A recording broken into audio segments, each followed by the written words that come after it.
Hello to everyone. Hope you're fine. It's here again, Naftal. Ni siku njema yenye Mungu amenijalia nikaona.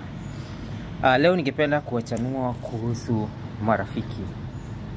Mpenzi, dada, mama, baba, ndugu unayenitazama.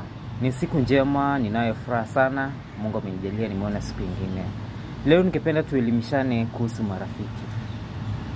Uko hapo unasema mtu fulani ni rafiki yangu, lakini ukweli ni kwamba si rafiki yako. Waona ni marafiki maana unacho kitu na kuna kitu wanapata kutoka kwako, ndio maana wanao uhusiano wa karibu na wewe, wanakupenda, wanakujali, wanakuwa na wewe mtu wa maana.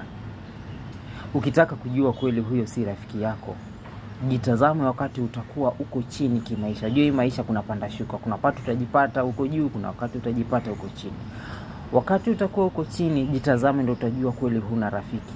Watu wanajisongeza kwako wajapoona uko na kitu wanapata kutoka kwako, hata kama ni kitu kidogo lakini wananufaika. Hapo ndo wanaona ni marafiki. Pengine unawapeleka mahali unanunulia pombe wanakunywa, pengine unawapeleka mahali unanunua chakula wanakunywa, unawapeleka mahali wanaenda wanastarehe. Hapo ndo wanafurahia maana wanaona wewe ni mtu mzuri. Kuna there's some benefits they're getting from you, but the moment you are down, nobody's interested in you.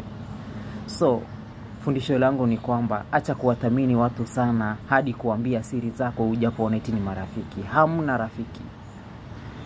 Rafiki mzuri mamako, babako, watoto wenu, yani brothers and sisters, na bibi yako.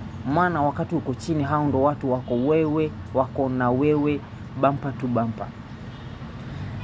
Na nitatamatisha kusema mla nawe hafi nawe ila mzaliwa nawe. Enda ukatafakari hayo ya babu, utaelewa nilichokuwa nakieleza. Asante sana. Nawapenda nyote. Barikiweni.